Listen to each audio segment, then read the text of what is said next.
Probably one of the best places to put it. All right, everyone. Welcome. Let me go ahead and turn off the music there. Glad to see everyone here. It is the No Cap Recap. It is October 1, 2022.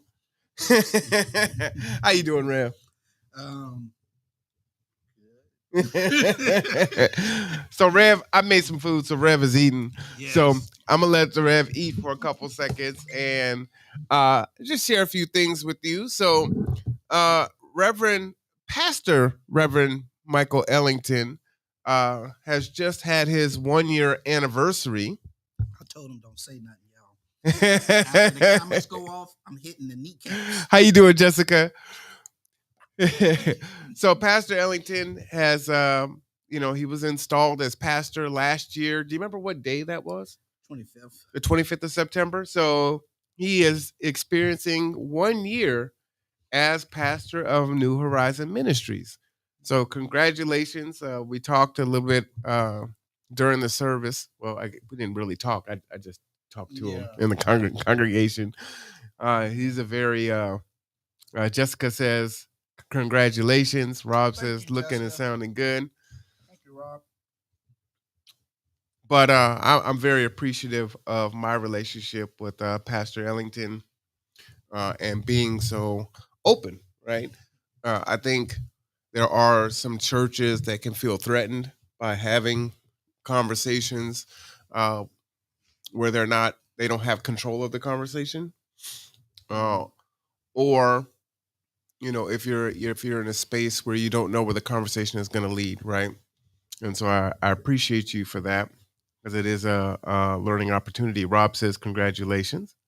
Thank you, Rob. So yeah, 1 year. We are here at 4040 Wheaton Way, Suite 203 here in Bremerton, right across the street from the Kitsap Transit Center. You're welcome to come down for the show. Yeah, oh, absolutely. So one of the things that Pastor Ellington did as the new pastor here at the church is he changed service from Sunday to Saturday. And I would say it was to be more equitable to the community. The Rev has other reasons on why he did that, but there's no bus service on Sundays. So if you don't have transportation, it can be very difficult for you to, attend a worship service and fellowship. So it's on Saturday. And what's really nice about that too is it doesn't have to compete against the NFL and the Seahawks and whatnot. And you can say there's no perfect time in that, there's a lot of activities that go on Saturdays and folks are running errands and this and that. But part of the Rev's sermon today was talking about time. Yeah. And what we make time for. And it was a really helpful perspective on what we're willing to give time to. And so I'll often catch myself saying, well, I don't have time for this, or I don't have time for that. And really what I should be saying is I'm not prioritizing time for this. I'm not prioritizing time for that, because I prioritized something else as being more important or more desirable. Sprite, beverage from the Coca-Cola family. Wow. We were joking about that earlier, you guys. Sprite is not paying us a penny. No. Okay. And don't drink soda. It's bad for you. And we have kids at Public Health watching. You can't be advocating for all this sugar. That ain't got caffeine in it, so a little bit better, than a Coca-Cola. Well, you're definitely a glass half full today type person. Don't drink soda, people. It's bad for you. As he takes a sip of his soda. Dude. Jessica says moderation. Yes. All in my. Thank you, Jessica. Thank you. He beating up on me. I'm gonna call Jessica on you. So how we always do is I read the verses that we're going to go over today, and then the Rev recaps a summary of his sermon, and then we have a conversation about it, right? And the Rev comes from the Christian religious side, and I come from the secular side. Although I am a Christian myself. And my belief is, as I say every week, that this can be very helpful. Oh no, it can be very helpful for people to be able to use the Bible as a resource. And if they end up getting touched and strengthen or establish a relationship to God, then that's a bonus from my side.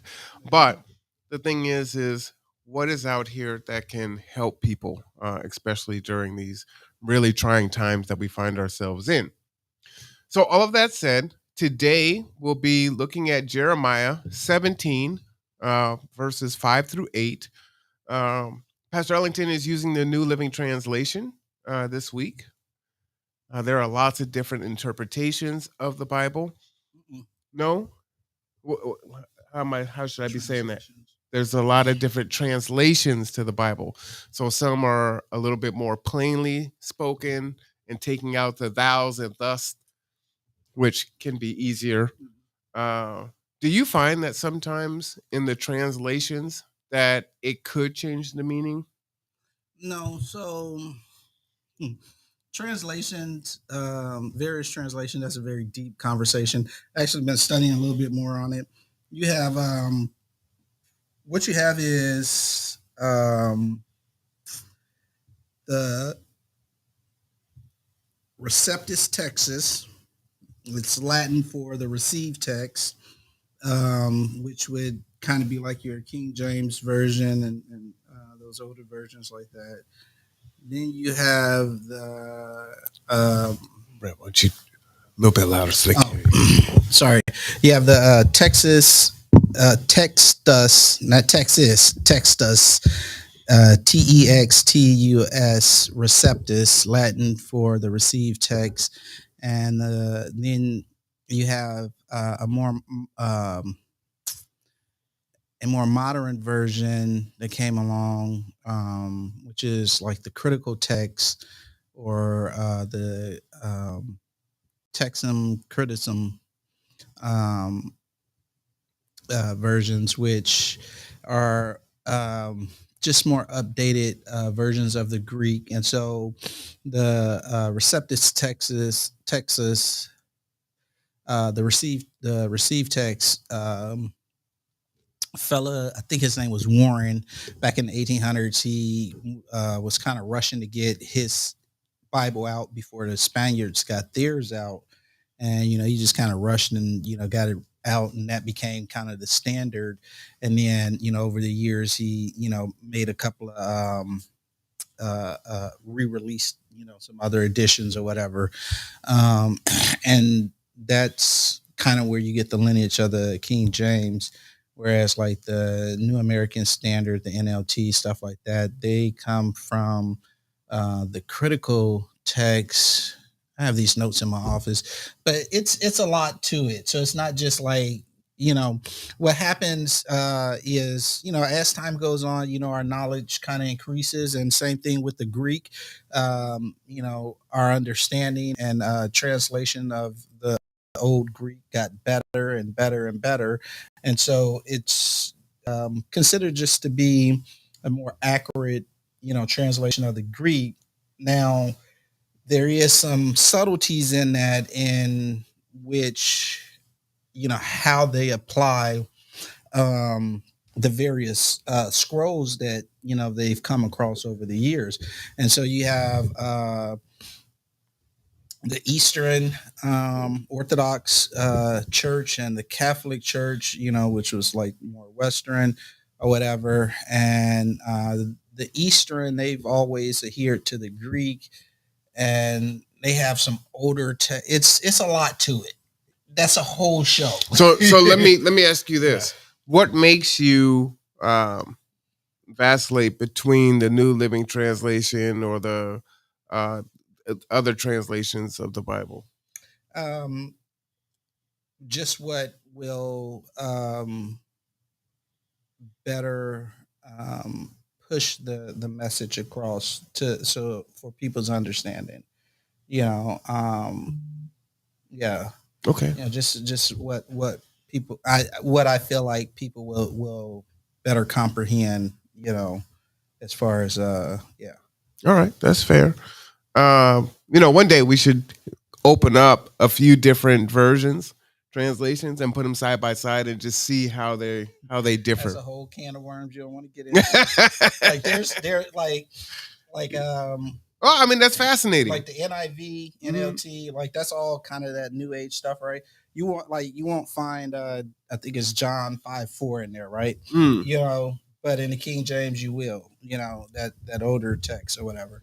You know, so well, why would they admit a verse? That is a whole nother one. Let's get out of this rabbit hole because that's what I said. Because, like it's and it's not what you think, you know what I'm saying? But it's complex. You know, the transcribing of language is complex. It's not just, you know, like, you know, taking a letter from, you know, your ex-girlfriend from 10 years ago and rewriting it. Like, you know, it's you know, complexities there that every culture has. And, you know, so it's you know, translation is a very delicate thing. And, you know, like as far as like picking versions of the Bible that I'll read or utilize or whatever, like I do my research on, you know, like how that version came about and the process and stuff. And it's a lot to it. It's not, like I said, just this week I was, you know, getting, you know, like there's always stuff to learn in that. And so, yeah, it's not a very simple thing. And to the layman, you know, this is where we kind of get the problem where people like, oh, well, you know, the Bible, you know, where they kind of, you know, take aim at the Bible translations, like, oh, why is there so many different translations? Well, if you actually study, you know, what the process is and all this and that, you'll kind of get why there are so many translations. And it's not that anybody's trying to pull the wool over or, you know, change anything or whatever. That's not what's happening. You know, it's just like, for instance, Rev, you keep going down more. I know. Go deeper and deeper. I'm gonna let go. So it's just imagine it in this sense, right? The supercomputers and the technology it took to get to the moon in the 60s, you know what I'm saying, versus today. You know, like knowledge increases. Okay, I'll let it go. Like we just going deeper. There's a lot to it. You look, you started it. Like, I was so happy not to go there. I couldn't tell. You seem more than happy to go there. All right, so today we're the verses we're looking at Jeremiah 17, 5 through 8, using the New Living Translation. Verse 5 says, "This is what the Lord says. Cursed are those who put their trust in mere humans, who rely on human strength and turn their hearts away from the Lord." Verse 6, "They are like stunted shrubs in the desert with no hope for the future. They will live in the barren wilderness in an uninhabited, salty land." Verse 7, "But blessed are those who trust in the Lord and have made the Lord their." And verse 8, the last one, "They are like trees planted along a riverbank with roots that reach deep into the water. Such trees are not bothered by the heat or worried by long months of drought. Their leaves stay green and they will never stop producing fruit." And so that was the reading. And, you know, if you would, Pastor Ellington, would you recap your sermon briefly? Yeah. And it was centered around trust. Yeah. Correct? Yeah. So I'm going to kind of skip to the main gist of it. My premise was, you know, there are three main areas of our lives that we need to learn to place our trust in God for, right? And so those three main areas is our relations, which would be our family, our children, our marriage, our work, and our friends. The second main area is our resources, which would be our time, our talent, and our tithe. And we kind of broke down tithe. And then ourselves, as far as our healing, our protection, our provision, and our salvation. So trust, resources, and the third one? It wasn't trust. It's our relations, Our relations, our resources, resources, and ourselves. and ourselves. You can Thank you. kind of cheat from there. All right. So dig into that a little bit. So, all right. So our relations, right? That was the first one. Um, I kind of talked with the congregation about you know issues that we have with each one of these areas of our relations, as far as our family, our children, our marriage, our work, and our friends. And we have to learn to trust God with our family, with those conflicts that arise within the family unit. Um, we have to go to God first with those things, and even I dare say I bring our family members along with us as we go to God. Say, hey, let's stop for a moment. This is getting too heated. Let's pray together. And see if we can maybe revisit this in a more calmer manner. And maybe some older things that have passed by, like, yeah, God help me, what I'm saying, heal in me in this relationship, humble me so, I can, have the courage to go and, apologize and or accept forgiveness or whatever the case may be, right? But, in each one of these things, we have to learn to trust God in these things, because within his word he deals with all of these things, and he cares about us in all of these different areas. So there's things in here uh, about our children, our marriage, like I said, our work, um, and so like Paul, he gives examples of, masters and slaves, in that community, day and age. That was what was happening, but it's that same premise is applicable to a worker and their boss, their supervisor, your coworkers, your friendships. The Bible addresses all of these different areas, and we have to learn to trust in God in these areas of our lives, for our resources, our time. A lot of us, don't properly manage our time, and then we, run around saying, oh, I don't have time for stuff, and I don't have time for this, I don't have time for that. Well, you don't properly manage your time, Don't judge me, Rev. and then you hoard the free time that you do have, you're hoarding it to yourself, like, oh, well, I worked today, so I just want to relax now, and this and that. And it's like, okay, you can't give 20 minutes, an hour more, you ain't got another hour in you for God. I don't have no time for God now, because I worked 8 hours. It's 24 hours in a day. You use one third of that day, and you saying now you ain't got no more time for nothing else. It don't equal up, right? So we're not properly managing our time, our talent. God pours into all of us certain gifts. And the Bible talks about those who know how to lead.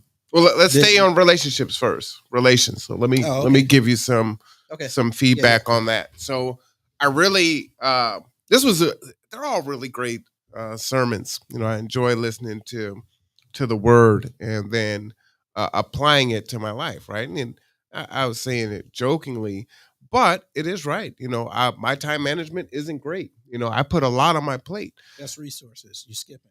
You said you Oh stay yeah, on your, well your you started talking about resources.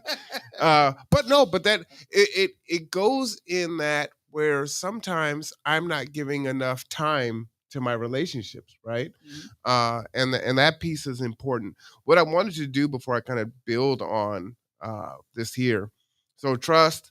I wanted to give you the definition, right?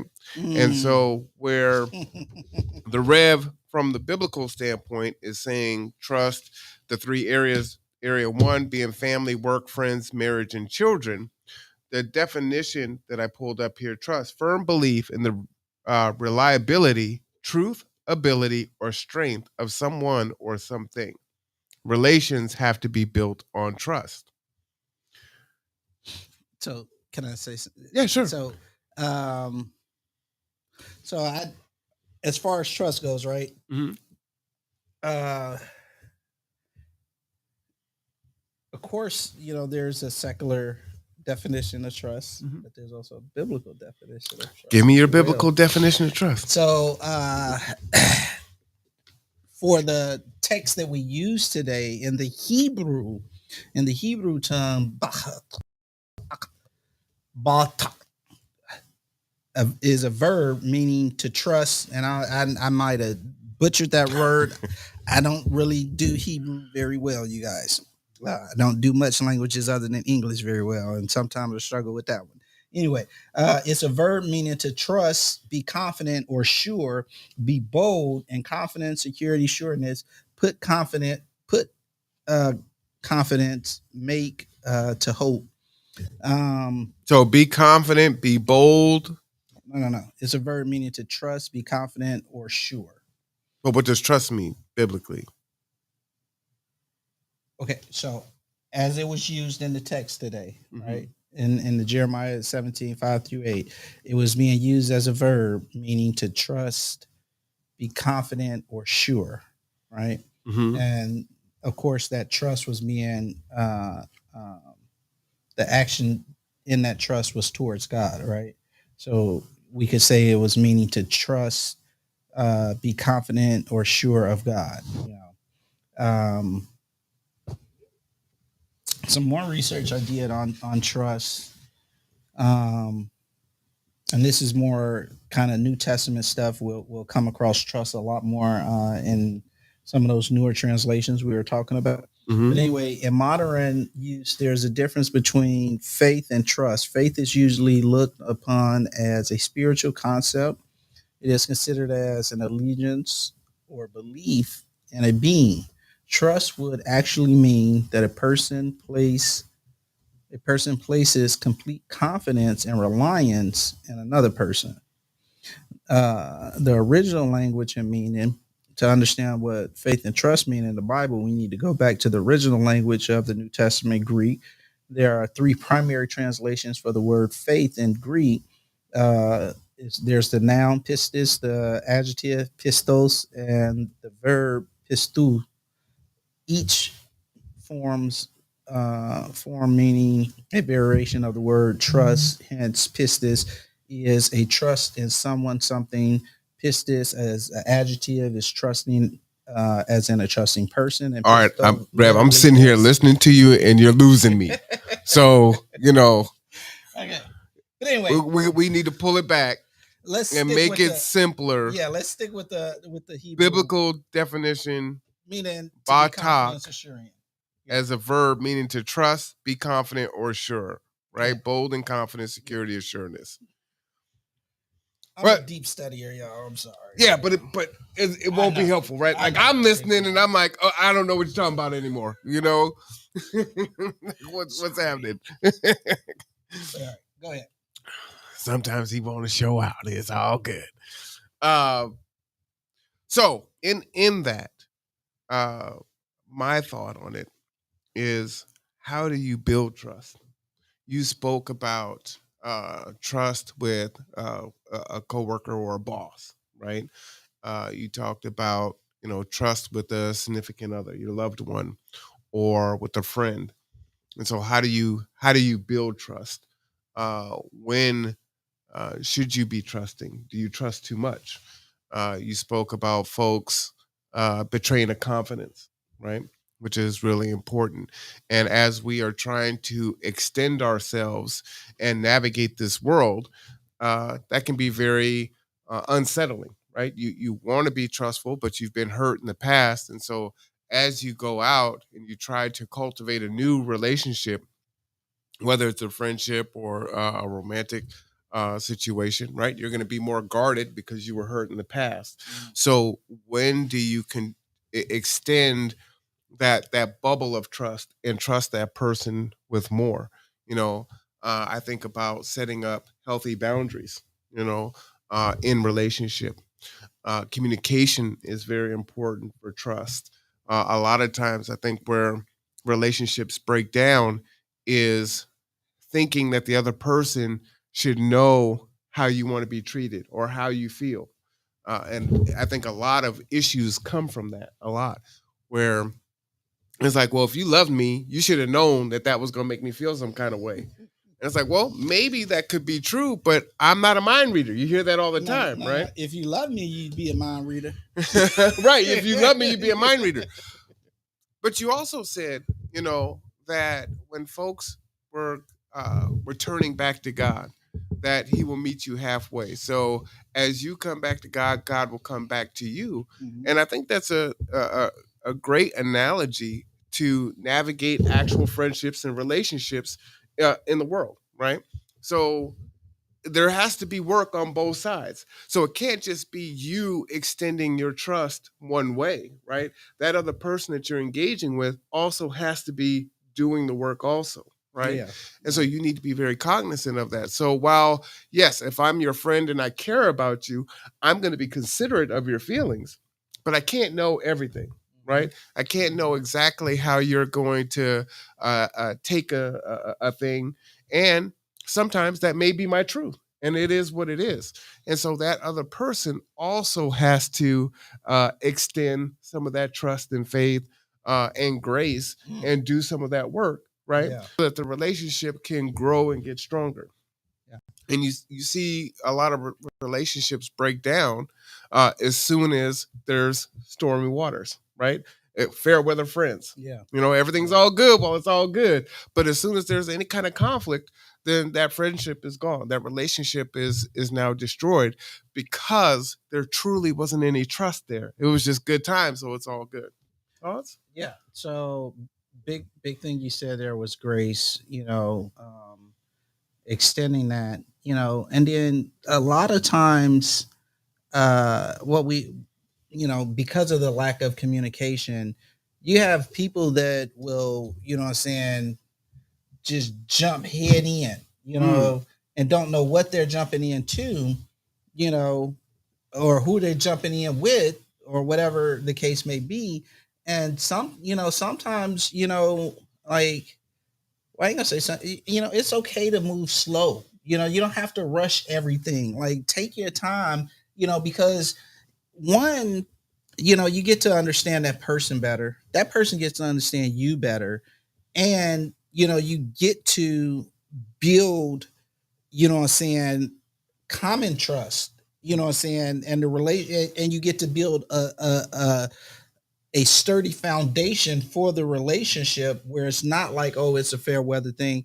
Because and I hate to kind of jump the gun here, but one of the things I was talking about was with, friends that, just simply there to, what I'm saying, siphon off your resources. Mm-hmm. And it's like, listen, well, if you just slow down a little bit instead of, just heading in. I tell my kids all the time, look, you don't really, like, that person. That's not your friend. Mm-hmm. You can't just like, oh, this is my friend. Like, no, that person. An acquaintance. Yeah. Mm-hmm.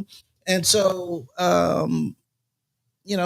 be intentional, in your relationships. And that's what I was saying. Like, we got to trust in God and go to God with it and say, hey, God, lead and guide me, what I'm saying, in this process of, building a relationship, and not even just with friends, but sometimes we got to rebuild relationship with family members.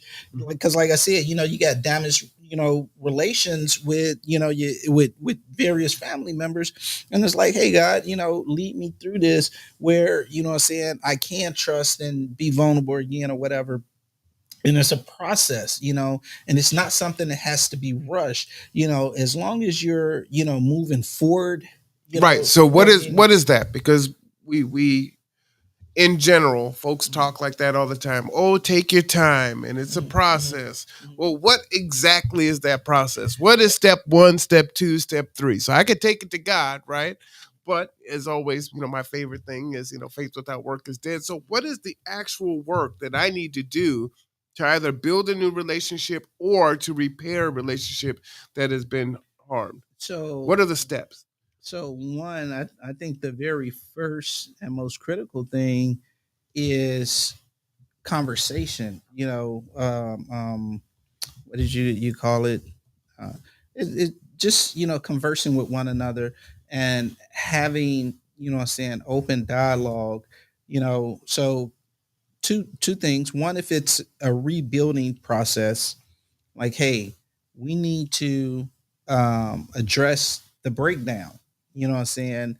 We need to address, moving forward. I tell people all the time about, like having adult conversations, you know what I'm saying? Because, you're a big boy now, like, or you're a big girl now. You got to have adult conversations. You can't just sit here and, oh, this is my man, my woman, or whatever. Like, you got to discuss, like, hey, these are my values, these are my morals, this is what my integrity looks like, and what I expect in return, and these are my absolutes, and I'm saying, where I draw the line at, So having that model sort. that for me. So So let me set it up for you. but, We have a conflict. How do you approach me to have that conversation? Because often the way that it goes is, hey, I don't play that. That's not how it's gonna go here. So, let me let you know that, we're not doing this. We're not doing that, boo-boo. Okay? Okay? This ain't going down like that. That's usually how it goes because there's emotion in there, right? Yeah. There's anger. So what does that look like if you're coming to me and you have felt that I have harmed you in some kind of way and you're trying to repair it? And then we'll flip it, and maybe you're coming to me to repair. Yeah. Even though it was me who harmed you, but you want to repair the relationship. Yeah. So, actually, in either way, I'm going to be like, hey, bro, let's talk. I feel like it was a breakdown somewhere, whatever the situation was, like, this is how I look at it. This is where I come from it. This is my view, my perception of the event, right? Because your perception, your view may differ, right? And I'm willing to accept that. Well, like, it does. I'm pissed at you. Yeah. So right. you want to come to me and tell me how you see it? Yeah. Yeah. Oh, you tripping? No. You need to see it my way. I'm mad at you. I understand that, but listen, right? Because we grown folk. So I'm willing to accept your view of it, right? And my view may simply be that I don't understand your view. So until we start to discuss, like, hey, this is, kind of where I'm coming from, and where are you coming from? Where are you intersecting with this at? And where are we missing one another? Like, let's be, grown folks, and like just have a conversation about it.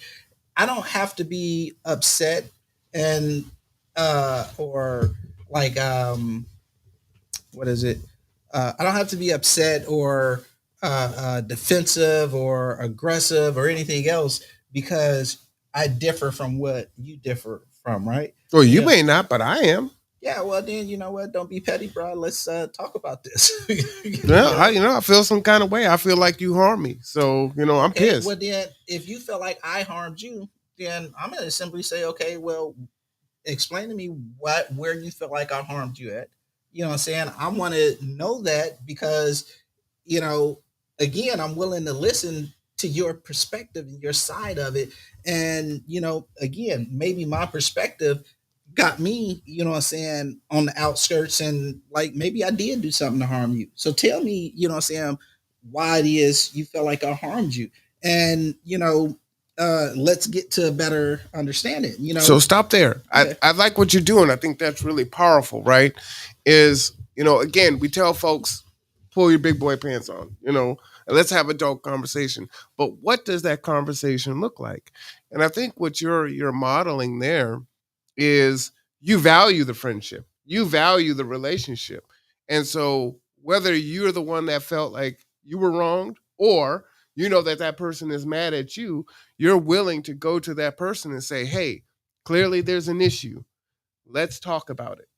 Yeah, you got Let's to. have a conversation. You got to. Now, I might submit that I wouldn't, put in backhanded compliments like, we adults here, so let's have adult conversation, because that kind of, is just turning the knife in there.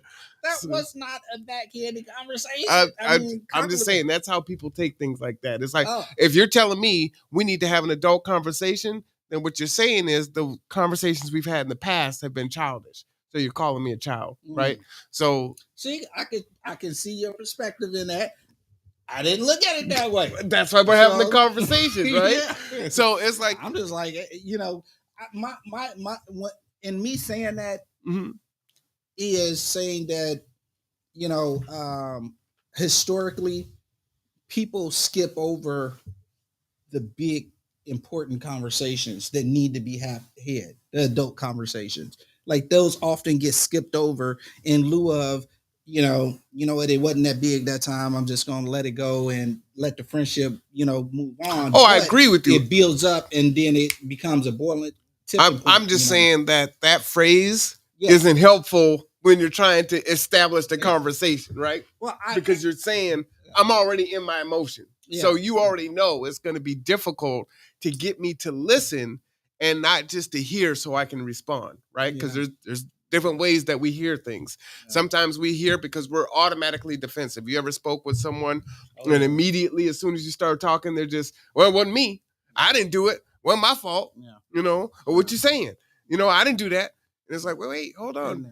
Let's we're just having a conversation here. I'm not saying that you did anything. I'm just stating words at this point. There's no accusation. And that's why I like having these conversations, because you always push me to like look outside of like my brain, because I feel like the girlfriend, if you knew me, you'd be a mind reader. It's like, I ain't mean nothing bad. Yeah. Right. But yeah, I get you. I follow you.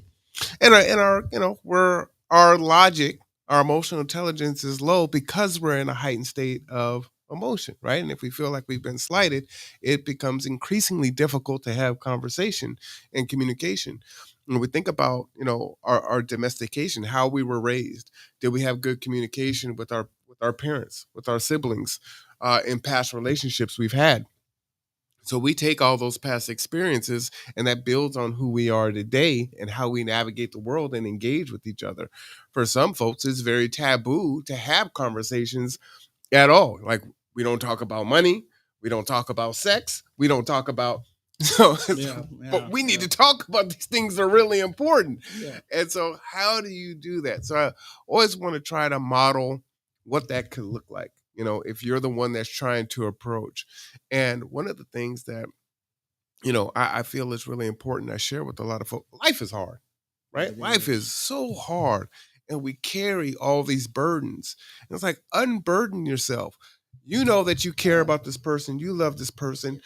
I would say life is hard, but sometimes we increase the difficulty level, on our own. Oh, facts. Folks love playing life on God mode.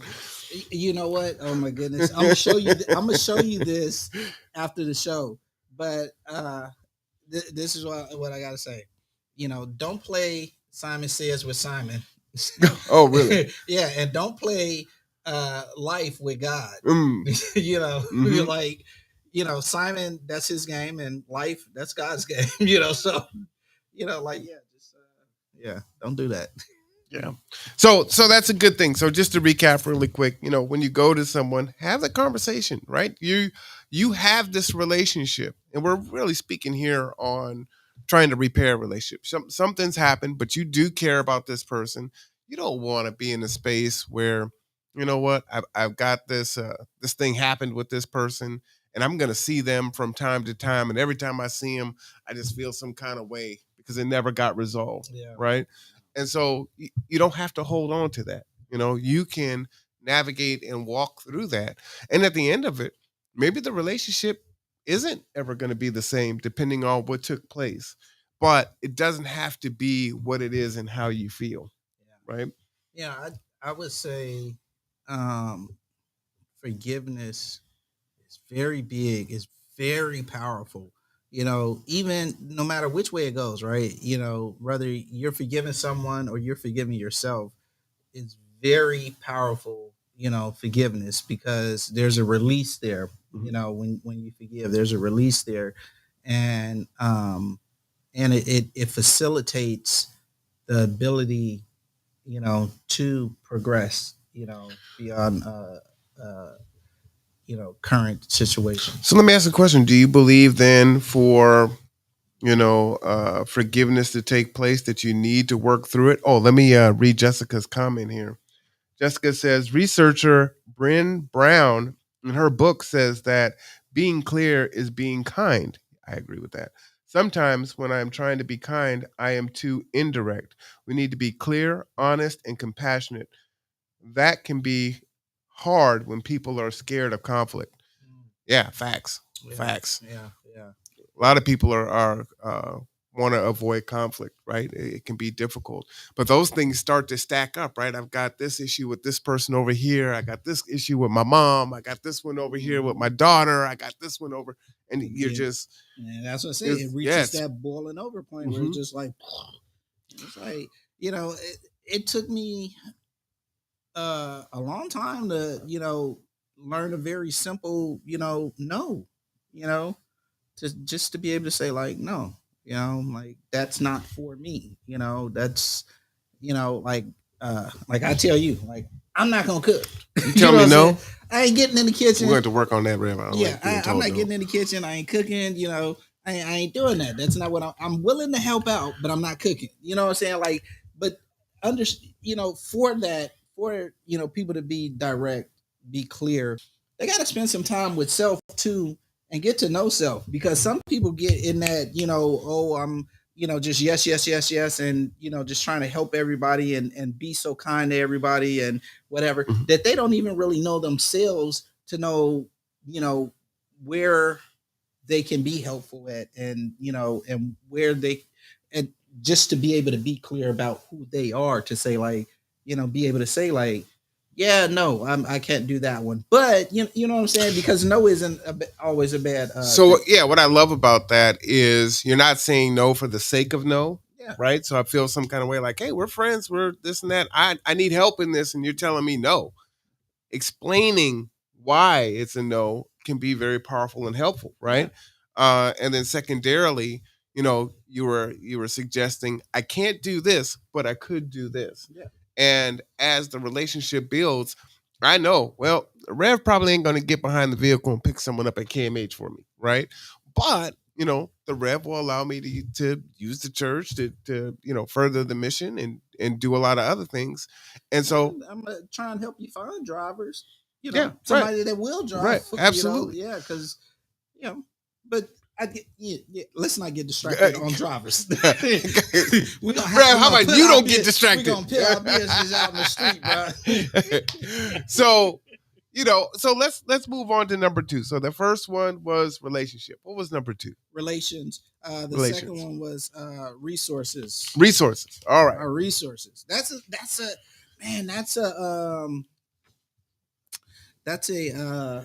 sore spot. Folk don't want to. Like, what I'm saying. Research. Like, what? You want what? Oh, I'm smiling today because folks were probably feeling pretty called out in the sermon after this one. Hey, you know what? I meant to put out a PSA warning that this was a toe stomper. Pastor was coming to stomp on toes today. But so resources, there's 3 main areas of our resources that I feel like, we need to trust God in, and the thing with resources, I put in parentheses that, our resources should be dedicated towards God. That's my belief as a, man of the cloth. Right. So, and when I say they should be dedicated towards God, I'm not saying that like every single thing you got needs to go to God. You know what I'm saying? I'm not saying like every single moment you got needs to go to God, right? So the first thing of our resources is our time. I'm not saying that, after you get off of work, what I'm saying, the next 16 hours need to be dedicated to God. That's not what I'm saying, right?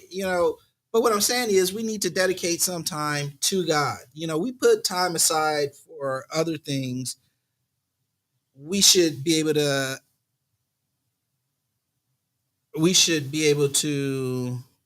put things, we should be able to put time aside for God, right?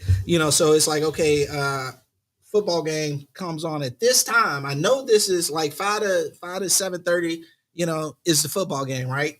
I'm gonna watch the game. Look. I know they playing. I'm watching, right? Mm-hmm. But we can't sit there and say, oh well, I know service is going on for an hour and a half. 11, 12:30. I'm gonna put time aside for service. Like, why not? Or we know all we do is go to church on Sunday, and then Monday through Sunday through Friday, we sitting on our hands, and ain't reading those scriptures. Why can't you put 10 minutes a day aside to read your Bible? So I loved your analogy, or not your analogy, but how you got, in touch with the word. Would you share that? And I thought that was great. That is a legit story. So how I learned to start reading my Bible was during commercial breaks. I made up my mind that like I really need to, start reading my Bible, but I had a difficult time doing it. So I just brought my Bible with me and sat it next to me on the couch as I watched TV.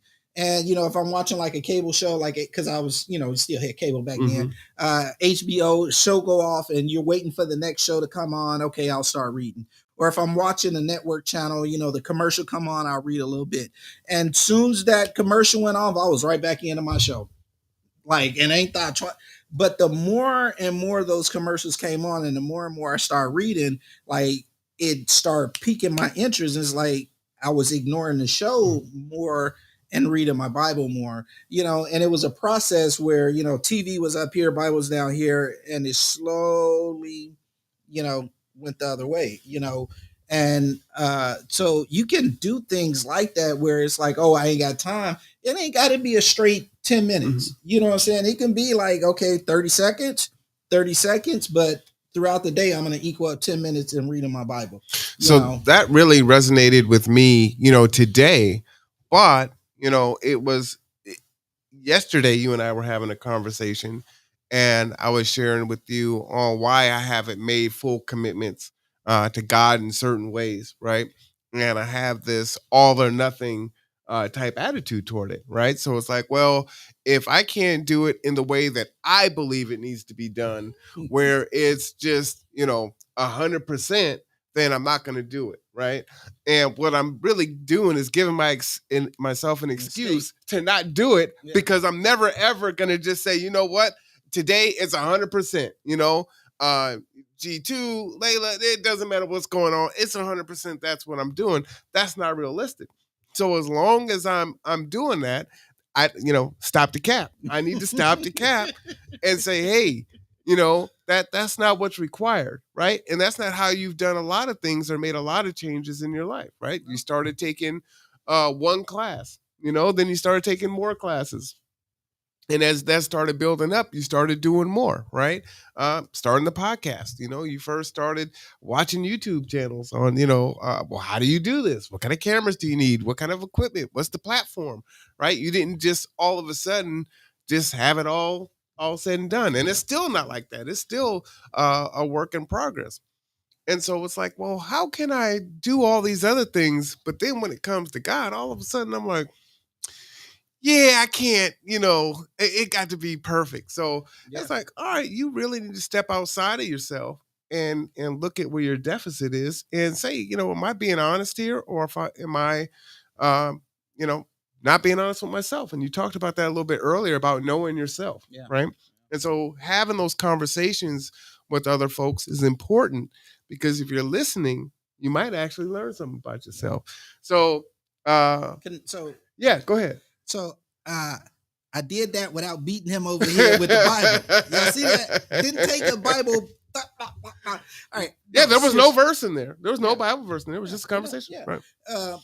But seriously though, the thing is, a lot of people get intimidated because they look at, what I'm saying? And this is one of the reasons why I normally don't dress the way that I dress. I don't normally put on the collar or the tie or whatever else, right? Because a lot of people look at Christians and they be like, "Oh, I'm not, I'm not there." You know what I'm saying? I'm not, and I can't get there. You know what I'm saying? They feel like that's so far away and that's so unattainable or whatever. But they don't realize that, like, I'm still in the middle of the process. I'm still, building up on stuff, right? Like I got some stuff accomplished, but I'm not there. I don't care if what title I have. I'm not there. I'm not Jesus. Jesus was the only perfect one. I'm not him. So like I'm always building. So I want to present myself in the same way that you may see yourself, that like, yeah, we're getting there together, because like I'm not him. We're not him. And until people make the church, and make this space more accessible, and like, hey, you don't have to be at any particular level or point or understanding or whatever, you know like God's he's like, yeah, come on. Yeah, what I would add to that is, before my dad passed, I was, as an adult, very disenfranchised with the church, right? Well, we've talked about it, pulpit pimps and prosperity preaching and all the things.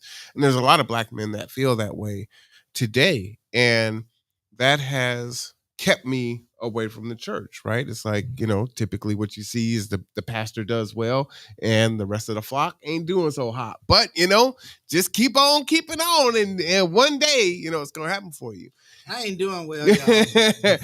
And so, what my dad said was, you have to understand what you were saying, right? Jesus is the only perfect vessel.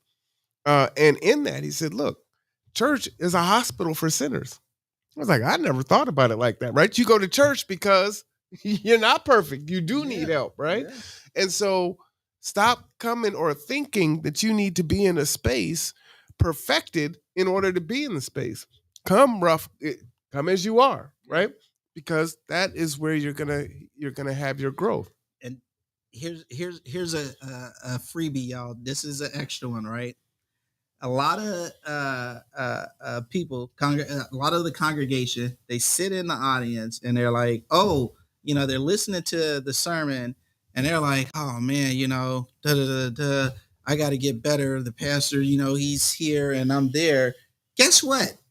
God preached the sermon to me first. You know what I'm saying? So it's like, I'm preaching to myself too up here. Like, I don't have it all together. There's stuff I need to fix, even in trusting in God. And like, I got a lot of faith in God. I trust in him a lot, but I'm not perfect in that, and God knows that, So the sermons that the pastors be preaching, God preached it to them first. It spoke to their heart first in order to get it to speak to you. So like, and don't look at your pastor as like, that's the man, like, no, that's just the job God gave him. It don't make it no important than the job God got for you. And that's so interesting, because you usually see, two extremes, right? Either it's like, that's my pastor. Oh my God. That's the pastor's seat. Yeah. Oh no, the pastor got to eat first. Yeah. Before the kids, the pastor got to eat. Watch out. Oh, that's the first lady. Right. Yeah, and there's this. Don't do that with me. Please there's don't. this, it's like, what's going on? It's like so strange when you see churches like that. But then there's the opposite, right? Where it's like, oh man, the church ain't S, and they done did this and they done did that, and I ain't got no time for the church. And I feel that way, right? I identify with that in a lot of ways. I'm sorry. I think this is important. Yeah, go ahead. I feel like that in many ways. And you've heard me talk about the church and the fact that nationally, enrollment, membership in churches have been declining, especially with men. And so I believe that the Black church is the cornerstone of the Black community, and it has lost a lot of its luster and the things that it can do. And I could sit and complain, which is what I've done for decades, or I can say, you know what? If I believe that the church was the cornerstone and it's such a powerful resource in a place for people, whatever their situation is, then what can I do to help restore it back to what I would believe would be something that I can have faith in again, right? So I could tear it down. I could say this ain't, it's horrible and it's bad, or I can try to rebuild it. And so looking at that, that is exactly the mindset that I have now, right? Is what can I do? Can I partner with different churches? And can we work and feed the homeless or provide clothing? Can we provide uh, counseling or ministry or advice? Whatever those resources are, that's what the no cap recap is, right? Is having a conversation and finding ways to have the church extend itself out, when I felt like the church hasn't really done that, right? In many ways the church has exist, it's like, hey, come on in, right? But the church isn't going out and saying, hey, we want you, come on over here. Sorry. No, it's all good. I was just saying, that my attitude. Oh, you heard that? Okay. And so it's different now, right? So it's like, how can I work with different churches to help build it back to what I think is the cornerstone of the Black community. So like right now, in that, I'm on a mission to meet with all the pastors of the Black congregations, and dialogue with them, and see how I can support and how we can do things. I would love to see all the pastors get together on the conduit and have a conversation about a current event or about a topic like this, right? Yeah. And so I think that would be very powerful and impactful, and really change the perception from those that have been disenfranchised or people that haven't connected to a church in that way. So we're getting a little bit short, so let's jump on to number 3 there. Okay. So ourselves, trusting God with ourselves. I talked about you know our healing, our protection, our provision, and our salvation, which I think the last two are really more the two bigger ones, trusting God with our provision and our salvation. And,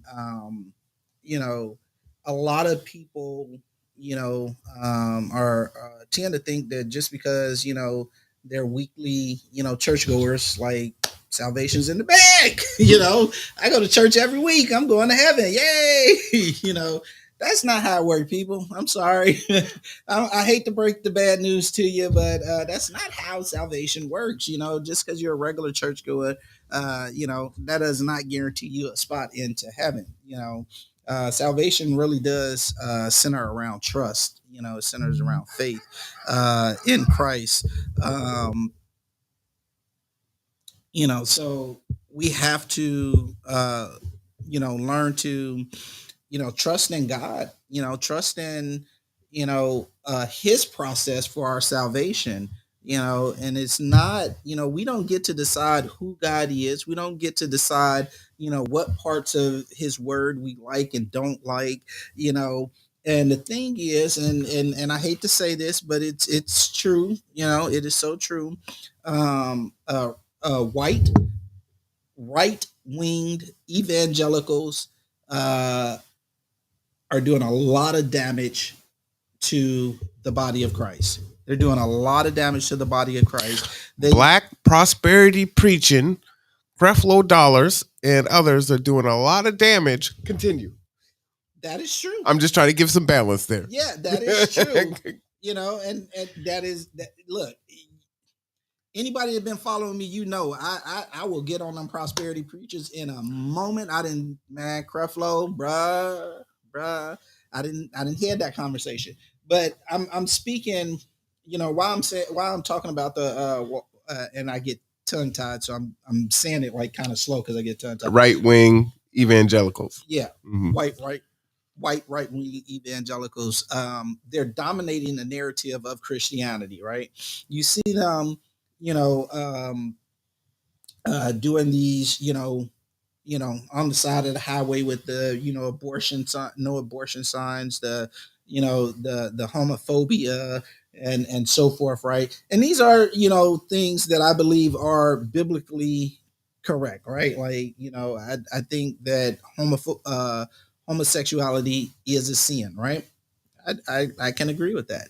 However, what I believe is that, God says for us to deal with the plank in our eye before we try and deal with the splinter in our brother's eye, right? Mm. We all got our own issues we need to be dealing with. We can't sit here and perry check what sin, is big and what sin is little, because God just sees sin as sin, and we need to deal with our own sin. Like I was saying, like I got a lot of stuff I got to deal with, right? I'm working on myself, right? And if I'm focusing on myself, I ain't got no time to worry about what your issue is. What God called me to do, what He called every Christian to do, was to go and introduce people to Christ, right?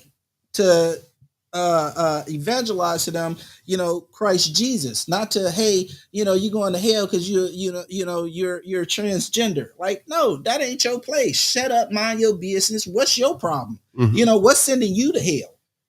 What's causing you to go to hell in the What's church? sending you to hell? Yeah, like real talk. Mm-hmm. Like, what's sending you to hell? While you sitting in church every week, oh, holy is that? Like, Mm-hmm. no, that ain't gonna get you there, right? You know what I'm saying? And so they're doing a lot of damage, you know what I'm saying, and they're chasing people away because it's like, oh, you're pretty much telling me that I'm unlovable and God doesn't love me. Well, my Bible tells me that God went to the cross for my sin. He went to the cross for all of our sins. So let God, if God want to change that person, then that's between God and that person. Like, I've learned, that the problems that I got, I wasn't able to change for myself, right? Mm. And I wasn't, the problems that I had, like, and I hate picking on my wife, but like I tried to change her. Like, you know what? I want her to be this way and that way. And God was like, look, what about you? Like, look at yourself in the mirror while you trying to change somebody else, right? He flipped it all upside down on me. Like, God, leave me alone. And then it was like, okay, well, I can't change myself. I can't change my wife. You know what I'm saying? Like, because that ain't what, like, I'm not supposed to do those things. I'm supposed to mind my business and, like, hey, God, this is what I'm struggling with right now, and let me and God deal with that or whatever. And God will make the changes in us that He wants to see. All we got to do is love one another. He said, how you going to sit here and say you love me, who you ain't never seen, but you don't love your brother who you see every day? You want to hate on this person because, they say that they binary or, whatever else, or they like, that ain't your problem. Like, leave them alone. Why is you picking? The Bible says, like, how you gonna judge another master's servant? Like, you know what I'm saying? These are things we are not supposed to be doing, and so they're doing a lot of damage to the church, where they're chasing people away because they're like, oh, well, your God don't love me. Why should I love Him? Why should I, go and seek after Him? And it's like, no, So if you're whatever your sin is, God still loves you. He sent His Son to die for you, And even if you die in your sin, right? Like, whatever, because everybody want, like, oh, this is like, okay, so the homosexual, that's your worst sin, you know. Not the fact that you're a serial killer, but you're a homosexual. That's the problem. You can be a serial killer, but you the homosexual. That's the huge sin. So what I'm saying, you can't get into heaven. Like, no, you know what I'm saying. So how about you not sit here and try and pick out somebody's sin, what I'm saying, and let them just come to Christ. And as long as that person is seeking, what I'm saying, a genuine, honest relationship with God, and they're trying to build that relationship with God, it don't matter what they sin is, because again, that's between them and God to work that out. You know what I'm saying? Yeah, I do. That's what I'm trying to get. So what I was gonna say was, so basically, when I die, I'm gonna die in sin. But if I have accepted Jesus as my Lord and Savior, then I will be forgiven. Bro, I'm gonna tell you something. We all gonna die in sin, Mhm. because of the first thing I said, that ain't none of us perfect. We all gonna have something that we're constantly working on, we're constantly trying to fix. If you get to the point where you just like, oh, I got this, I'm good, I ain't gotta do no more work, like, you got a big problem now. like seriously, you got a real big problem. Like, we're all gonna die in sin because we're not perfect, and every time we feel like, okay, I done kind of got this one under control or whatever, it's something else. or something from way back when gonna come creeping back up again. The devil is out to kill, steal, and destroy. He is not gonna give up, right? So we're always battling, struggling, whatever. You know what I'm saying? So we're all gonna die in the sin. That's a fact that maybe your pastor ain't told you, but it's true. Think about it. We're all gonna die in sin. The thing is, we're actively seeking to be more Christ-like. That's what I say. I'm trying to challenge people to be more Christ-like. You know what I'm saying? So it's not that you're gonna achieve it, but to be more Christ-like, not to be Christ. So is it a thing where the human in us is able to pass judgment so easily on visible sins, like addiction, gambling, infidelity, right? It's like, oh well, we can point to that. That's bad. That's a sin, right?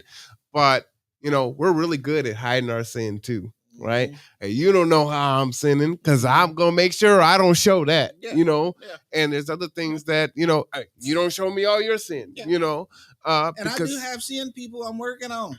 But that's between me and God, not you. Me and you. Like, don't worry about my sin. I ain't thinking about yours. Trust me. So I'm asking you one question. Hopefully, we won't go too deep in the rabbit hole. So I hear what you're saying. You know me in rabbit holes, bro. I love going down them rabbit holes. No, go ahead. So I hear your point with, I would say a radical, right wing, white evangelistic, church. That being said, is it that church or is it society? And I'm asking the question this way. I am very critical of our hip hop culture, right? And the artists, I like a lot of artists, and I like artists that say crazy and wild things too. Not so much now as I get older, but loved NWA and many of the older groups. But KRS-One, Common, a lot of conscious rappers, right? That most of us love. They're not the ones that are, quadruple platinum and elevated, right? The record companies don't promote that. They promote everything else. So, I kind of look at those things as the same thing. Two examples of things that get pushed out into the world. And it's like, okay, so this is what it is. Now the conscious rap is there, right? There are healthy and positive church bodies that exist, but those aren't the ones that get elevated, right? So evangelicals, yeah, they can hold a sign, but CNN, MSNBC, Fox News, they have to cover all that. So, how does a church have an active plan to combat that? So, man, I'm really trying not to jump in the rabbit hole. And keep it to 5 words or less. That's a whole nother show. Okay, so first let me say this, right? And I understand your references to KRS-One and Common and NWA and all that. I listen to all that too, but there are some very good Christian rap out there that I like to listen to, and very good artists out there. So there's rap. The thing is, right? Society does play its part, right? And I'll say the enemy, the devil, plays his part. He's gonna play his part. This is just what it is. Like like I said, he's out to steal, kill, rob, destroy, vandalize. He just want the worst of the worst, right? Thing is, the structure of the Protestant church is that a large majority of it is just independent bodies like mine, per se, right? You do have some hierarchy bodies like the Assemblies of God, the Kojics, the Catholics, the Lutherans, so forth, right? Where there's this hierarchy structure, Methodist, so and even in those, again, it's going to be a lot of people going to hell through the church, It's just what it is. You know what I'm saying? Folk gotta, have a made up mind, you know, where they're finna stand. Like, I took a look at this stuff, and I wasn't raised in the church. I tell people this all the time. And so coming into the church was as an outsider, and I was like, no, I'm not going to do these things. As the more and more, I learned about who Christ is and what God one of us and who he is, the more I learned about my God and me being obedient to him, it's like I'm gonna take a stand. I'm not finna put myself in God's place and try and judge other people, because he told me not to do that, right? He told me to love people, so I'm gonna do that, right? And that's, and it's not about your title in the church, pastor, deacon, usher, choir member. It's your position in the church, child of God. You know, you got to have a made up mind that either you're going to go along with the foolishness or you're not. You know, and it don't matter who you serving up under. And I've always, I used to be in a gang, right? But I wasn't doing what they said do and what they wanted me to do what I want to do. Like, no, I don't care. Like, you can make other people do what you want them to do. You ain't gonna make me do nothing, because it's just I've always been stubborn like that, right? Like, I don't care. You know, we have to have made up minds like that say, like, okay, I love this church, I love the congregation, the people in here, and I love the pastor and his first lady and the deacons, and and this is where I like to go to church. But they be gay bashing. Well, you know what? That don't mean that you got to participate in that. You know what I'm saying? You don't have to participate in that. You can, people can make a stand, and God can use you to make big things happen. I look at Jeremiah. He was a youth. He was like, but I'm a youth. I was like, don't worry about that. You're like, don't be scared of them. Like, I got you. Go on in there, get this done, right? Threw him down and try to kill him several times. Threw him down in wells, everything. Jeremiah kept keeping on. You know what I'm saying? You're not all, as Christians, we're not called to be like the most popular people, in the room. We're not called to be the most loved, or all this other stuff that we get wrapped up and concerned with, and trying to you know meet up to these standards, these societal standards. God, like, I ain't told you to worry about none of that. Like, because for me, when it all boils down to it, for me, my big concern is that he's pleased, right? That God is pleased. I can, I love you, but I can care less if you're pleased or not. You know, if I'm doing, the things that please God, 9 out of 10, I'm not going to be trespassing against you, doing things that hurt you and upset you and everything else, right? Because God's not about that, and so it's not a hard thing. We got to stop trying to be men, and I say this with air quotes, in the masculine sense. We got to stop being men pleasers and start being being a God pleaser, God worshiper. Because we spend too much time, with this societal stuff, and it's a plague. Well, say it again for the people in the back, for the agnostics and the atheists. There's a lot of Christian folks that's gonna be going to hell. That's facts. That's facts. I love it. But and I appreciate you taking some time there, because Christianity is getting a bad rap, and from a lot of Christians, right, that are standing. Well, you know what? I like to call them professing Christians, Mm. because they profess and they say, yeah, I'm a Christian. Mm-hmm. But a true Christian don't have to say they're Christian. They just you can see it. Yeah. They live it, and you see the light come out of them. You see the Holy Ghost in them. You see Jesus in them. They ain't gotta say it. I wish I had the horn. Yeah, you got them professing Christians and say, yeah, I'm a Christian. Look at me. I love God. Yeah, I go to church every week. Where you be at? Like, I be telling people like, you ain't gotta call like. And they're some of the nastiest, most venomous people you know. Yeah, I try to tell people like, if you're gonna come join my church, or you're gonna be a part of not my church, Lord forgive me. If you're gonna come and be a part of the New Horizon congregation, like, and you decide like, you know what, this week I'm not going to worship service. You ain't gotta call me and be like, yeah, Pat. Like, you know what? You know what I'm saying? Like, if you got a leadership role, then yeah, let me know so we can arrange things or whatever.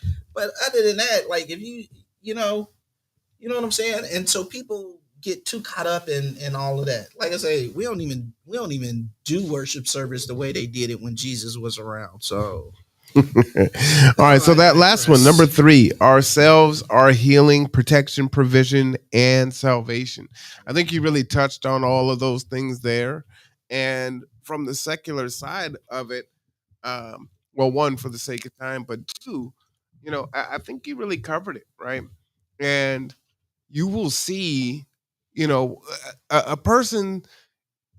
Let me back up. They say, your reputation will go before you, right? You write your resume every day. And so people will know who you are by how you move in the world. And so you don't have to carry a big sign and say, hey, this is who I am, right? People will see it. They also say, give a person long enough and they'll reveal to you who they are, right? And so I do believe all of those things are true. And so you're going to see that, right? Yeah. And you want to reveal yourself to yourself. I think that's important also. So while we are projecting and putting on this facade for the world, who are you? So are you asking me that question? No, it's rhetorical. Oh, okay. Because I do want to ask you that question. Okay, go ahead. So I guess now I can, it had been long enough. Yeah, I can spill this. So the very first show we did, I intentionally bombed that, right? Like, I was not going to be authentic in my questioning, in my answering, because I wanted you to answer it for yourself. I don't remember our first show. Well, you should look it up. I will go back. I remember that. But yeah, so I'll tell you. So the very first show that we did, you were getting everybody on answer questions about themselves, and in particular, what type of friend they were. I do remember the questions when I very first started podcasting. Yeah. I was in the other church. It was nighttime, and I did that. So, what type of friend do you think I am now? Because do you remember my answer though? Let me ask you that. No, I don't, and only because I've done more than 600 shows. I told you I was not a very good friend. Do you remember that? Yeah, I do remember that. Yeah, you did say you're not a very good friend. I think you're a good friend. I did that intentionally. I think it kind of back to our relations. When I was saying we have to take our time and be intentional, about who we're going to be in relationships, with one another, and build, relationships, and I can't answer, anybody that like, oh, what type of friend are you? Because I don't know what type of person you are. You don't know what type of person. So I don't. Well, I wasn't asking the question like, what kind of friend are you to me? I know that. But you're just saying I'm not a good friend, period. Yeah. Because we're not friends. Well, no, not well. Yeah, and no. Because, yeah, if you're just meeting someone, we're not friends. We're acquaintances. That has to be built. Yeah, and saying the answer is going to be different for every person in my life, because some people that I come across may not be a good friend. Some may be a very good friend because of those dynamics of building a relationship. Because sometimes you may try and go slow and be intentional, and they're just rush, right? And it just, what I'm saying, passes by. So I was intentional in sabotaging those answers. Wow, I feel some kind of way about that. But I think there's you pointed out something that's important too, is friendship isn't going to look the same for every single person, right? You're going to be a different friend to Rob, let's say, than you are to me, right? It's going to look different because the friendship is different. The needs of that friendship are different, right? So yeah, no, I appreciate that. Not that you sabotage it and just waiting to bring it back, Definitely wait till we get offline. Hey, y'all, look, I'm at 40 week way. Come help me. Hey, he fell down the stairs. That's my story, and I'm sticking to it. I'm beat up the Send help. But like I said, I think you really touched on it. That the healing can really come from understanding who you are and how you move. And what I was saying about putting that facade on, who are you? A lot of folks give me a lot of grief for how I present. Right? I wear a tie typically 6 days a week, or if I have on a polo, maybe it's a logoed polo with G2 on it. I have jeans, I have a hat, I have hoodies. And if we know about the hoodie. Oh, that's right. You should know about the hoodie. But if I put those things on, I'm typically making a statement, right? There's a purpose between it. I'm comfortable wearing this, right? People will say, "Oh, I don't like." To me, jeans are uncomfortable. They're a thick material. They're not very. You just can't move. Dress slacks just flow. It's like you're barely wearing anything. Oh boy. Don't get started. Wow. Hey, Pastor, get your head out the gutter. So, you can accessorize. You know what I'm saying? I like to mix and match. I like to look good, but I do like to feel good. When I wear the way that I dress, I'm not like, oh my goodness, I'm just so uncomfortable and uptight. Like, no, I'm comfortable. Yeah. This is how I like to be, right? And so it's not something that is like that's not who I am, right? It is who I am. So interesting too. You talk about that. I bumped into one of my old students the other day. I was telling you about that. Went in and got us a soda. It's like, hey, Mr. C, and I don't remember the name. I remember the face. And so we just kind of have a conversation and whatnot. But that was from 8 years ago, right? And so he sees the same person 8 years ago. So consistency. I am what I am. Yeah. So I know who I am, who I is. I'm constantly trying to learn and grow and become better. And in that, some of that is having those conversations where I discover, hey, you know what? You're making an excuse here. You just need to go ahead and jump in. And jumping in might be reading during commercials, right? But you're on the path. Right now you haven't started, right? And so, and I think I have started. This is my way of doing it. Like the No Cap recap, talking with the different pastors. Tomorrow I'll be speaking at another church, which I'll tell you guys here about here in a second.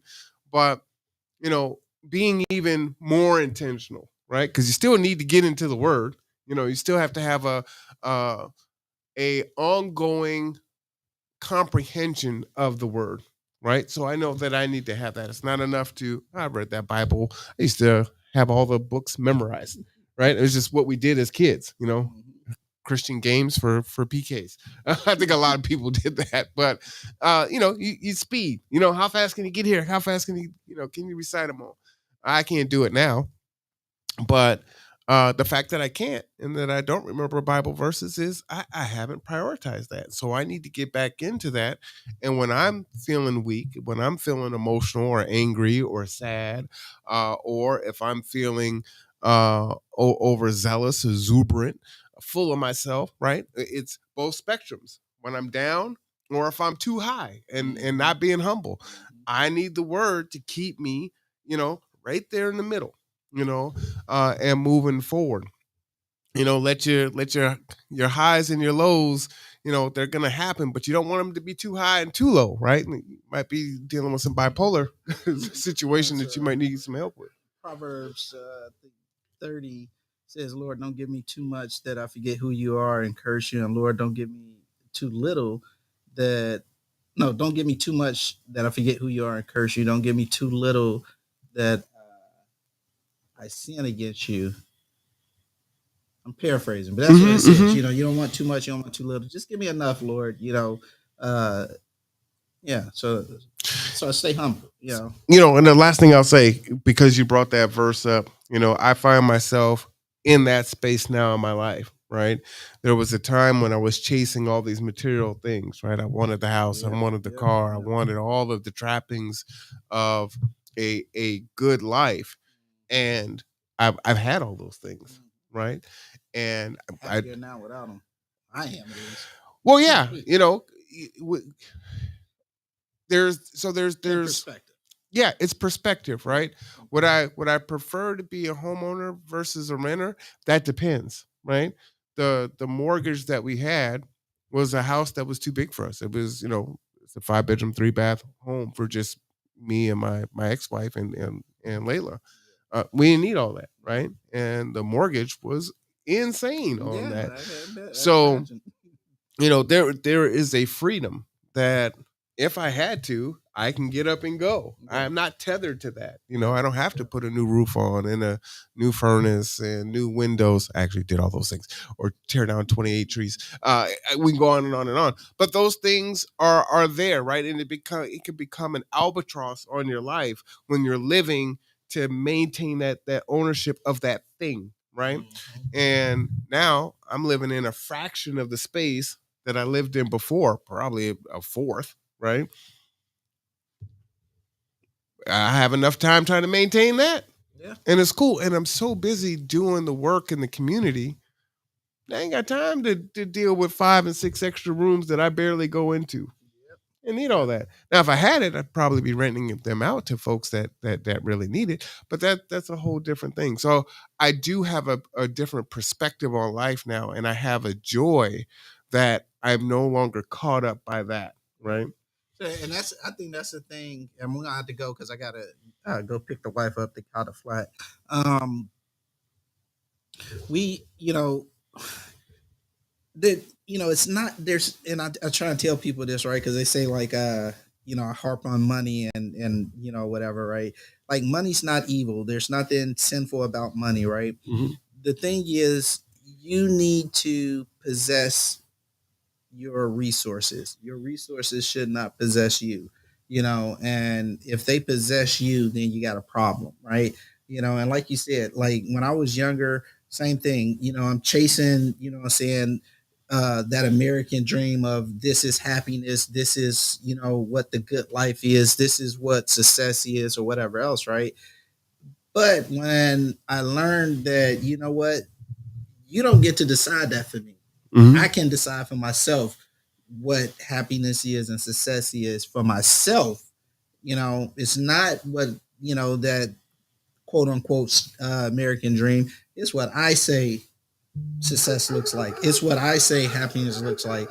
And if I want that to be, like you say, home ownership, or, a new car every year, or whatever else, as long as, I understand that I dictate that and it's not the world that dictates it, what I'm saying, and that's not my priority. Yeah. What I'm saying? That's not first in my life, because there's a problem. We put these things first in our lives, we find ourselves in trouble. God says, put me first, and all these things will be added unto you. Seek the, he said, seek the first the kingdom of God, and all these things be added to you. We supposed to chase after God, not, the bag. Well, and that's it, right? And a lot of our youth suffer from that, right? Yeah. They're being told exactly it, right? You got to get the bag. It's all about the bag. If you never get the bag, what happens? So you're just going to be miserable and unhappy because you never got the bag. You never got to live the way that they are projecting it to you, where the hip hop artists are wearing fake jewelry. It looks real. They posing in front of rented vehicles and rented mansions, right?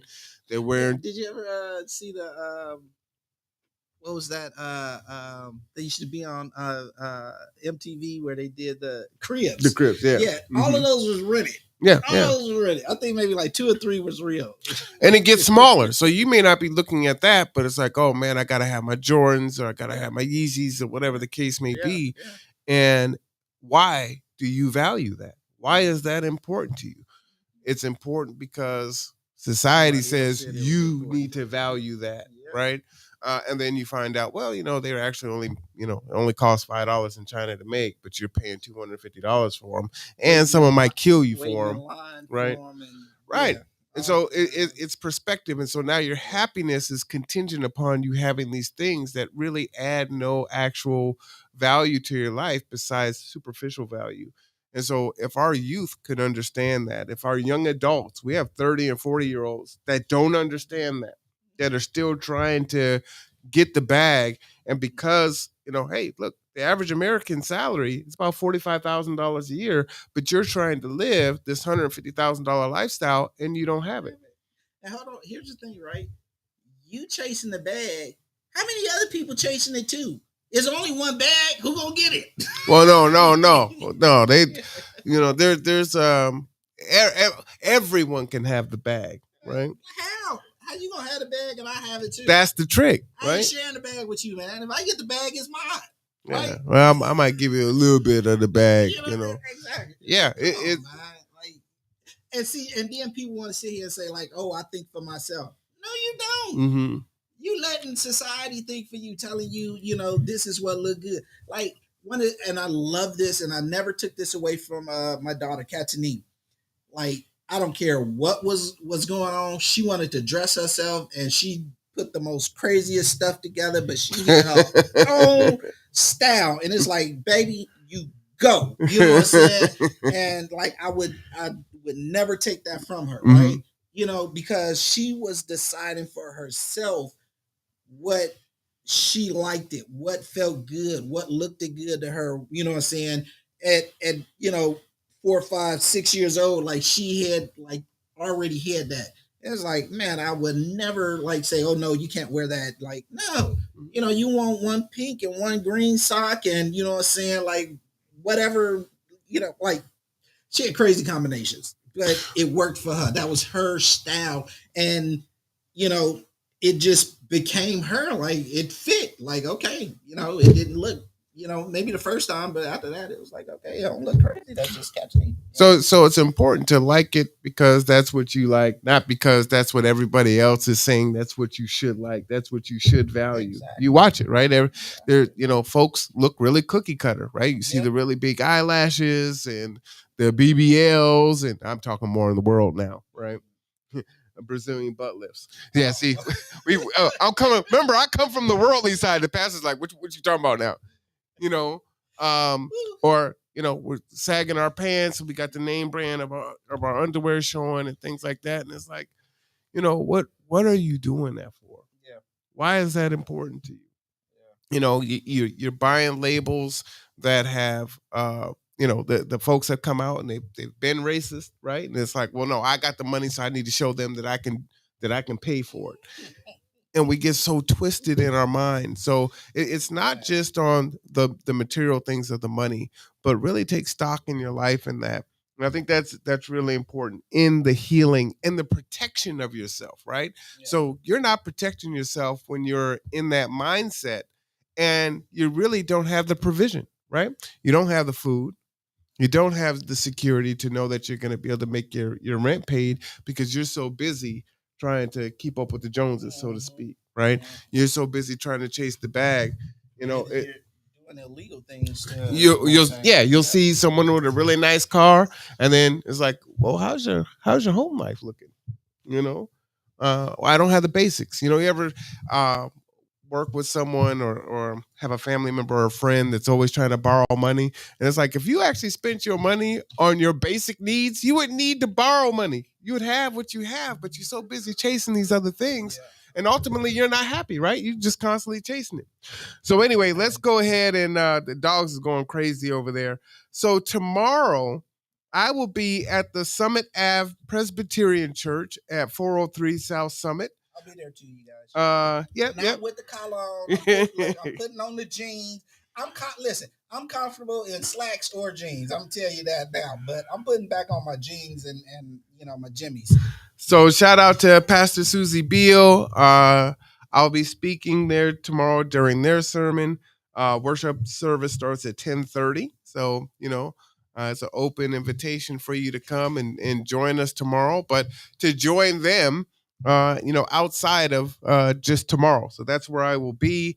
And then, of course, tomorrow is the teen block party put on by the Black Student Union at the Marvin Williams Center parking lot, open to all age of kids. There's going to be food trucks there. I know Pastor might swing by after that because, food truck is going to be delicious. Face painting, music. There's going to be artists. Everything is going to be clean. No bad language or anything like that. And again, kids of all ages. So come and support. And we hope to see you then. But for Pastor Ellington, who is going into his second year, again, congratulations. I am Marwan Cameron. I specifically told you. Hey, don't tell me nothing that you want to. I'm going to do what I want to do anyway. Well, you know what? You said that there was a certain part that I wasn't supposed to talk about. And I didn't talk about that part, but the other part I did. So, if you want me to be in the cone of silence, you better put it on for the whole thing and then have me lift. It was for the whole thing. Oh no, I didn't get it like that. So, next time I'm gonna have to be more. Anyway, for the Rev, I'm Marwan. This is the No Cap Recap. This is the Conduit Network. We will see you guys.